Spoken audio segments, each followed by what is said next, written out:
हमें तो अपनों ने लूटा, गैरों में कहाँ दम था। ये कहावत आपने सुनी होगी और ये कहावत इस पंचायत चुनाव में सच हो रही है, क्योंकि भारतीय जनता पार्टी ने अपने कुछ सक्रिय कार्यकर्ताओं को पार्टी से निष्कासित करने का आदेश जारी कर दिया है। नमस्कार, मैं प्रतीक गोल्दिया, आप देख रहे हैं सिटी पिथौरागढ़ न्यूज़। पंचायत चुनाव का पहला जो सत्र है, जो पहला उसके चरण में होना है, वो लगभग मुहाने पे है।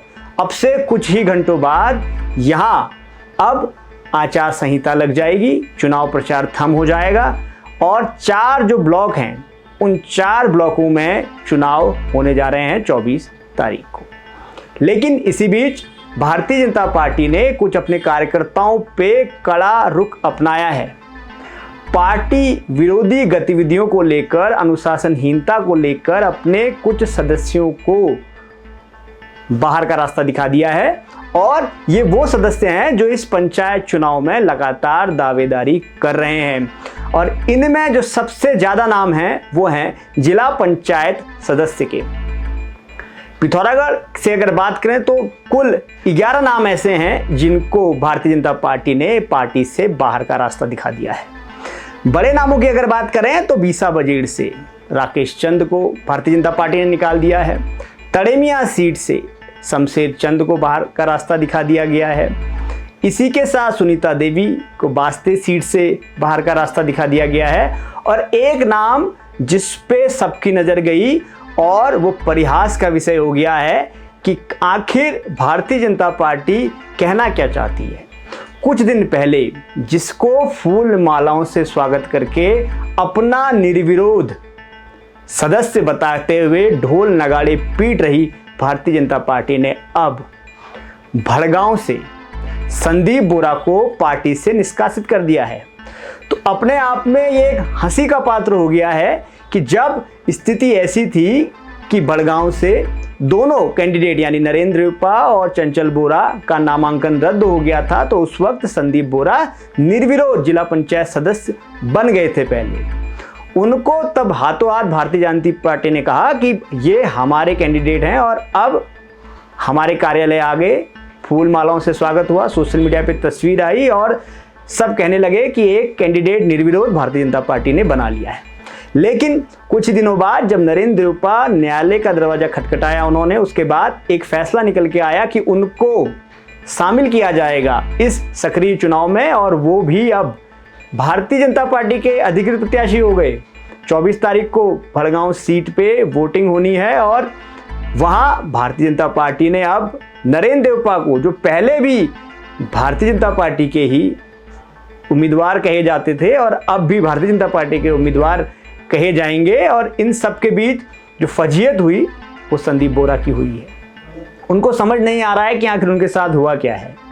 कभी निर्विरोध बन गए और उसके बाद हाथों हाथ माल्यार्पण हो गया और अब उन पर भी भारतीय जनता पार्टी ने एक्शन ले लिया है और विरोधी गतिविधि चलाने का एक इल्ज़ाम लगाते हुए एक पत्र रिलीज किया है, उसमें उनको भी निष्कासित किया है। तो जैसे जैसे चुनाव आ रहा है, पंचायत चुनाव में कैसे रंग बदल रहे हैं इसका आप अंदाजा लगा सकते हैं और अभी ये कहानी आगे भी दोहराई जाएगी। पंचायत चुनाव के बाद कई ऐसे जीतने वाले उम्मीदवार होंगे जिनको भारतीय जनता पार्टी अपना मान लेगी और कईयों पे और कैंची चलेगी। कुछ ऐसा ही हाल नगर निगम में भी हुआ था। नगर निगम में जो निष्कासित हुए पार्टी विरोधी गतिविधियों को लेकर, आज तक उनका अता पता नहीं है। पर पंचायत चुनाव में खुली विद्रोही जो सोच चल रही है इस बीच लोगों की, वो क्या बड़ी पार्टी को नुकसान पहुंचा सकती है। 10 से 11 जिला पंचायत की वो सीट हैं जहां भारतीय जनता पार्टी के विरोध में उन्हीं के लोग, उन्हीं के जो सक्रिय सदस्य हुआ करते थे, वो भागीदार कर रहे हैं। अगर वो जीत के आते हैं तो हाथों हाथ फिर से पार्टी उनको ले लेगी, लेकिन फिलहाल के लिए तो एक पत्र जारी हो गया है जिला स्तर पर जहां इनको बाहर का रास्ता दिखा दिया गया।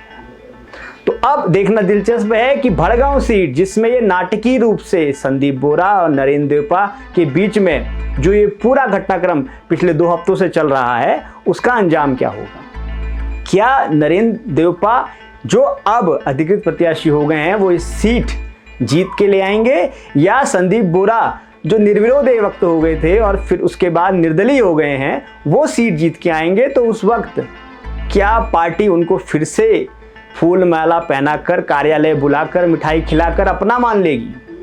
तो ये पूरा समीकरण लगातार इन पंचायत चुनाव में चल रहा है और इस पंचायत चुनाव में अलग अलग रंग देखने को मिल रहे हैं। यही स्थिति केवल भारतीय जनता पार्टी की नहीं है, दूसरी पार्टी की भी है। उसके कैंडिडेट नजर आ रहे हैं। कांग्रेस बता नहीं पा रही है कि उसके कैंडिडेट हैं कहां।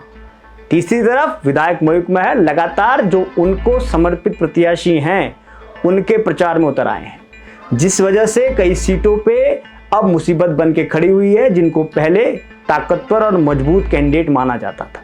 भारतीय जनता पार्टी जहां सुकून की सांसें ले रही थी कि शायद अब विपक्ष की ओर से वो कोई चुनौती उनको नहीं मिलेगी, लेकिन अब वो चुनौती मिलने जा रही है। तो कुछ ही घंटों बाद जब चुनाव आचार संहिता लागू हो जाएगी, चुनाव प्रचार थम जाएगा, तो 24 तारीख के लिए जो 4 ब्लॉकों में चुनाव होना है उसमें कौन कैंडिडेट अपने जोर आजमाइश से ये सीट निकाल के लाएगा, ये देखने का विषय होगा। तो फिलहाल के लिए इतना ही। देखते रहिए सिटी प्रॉब्लम।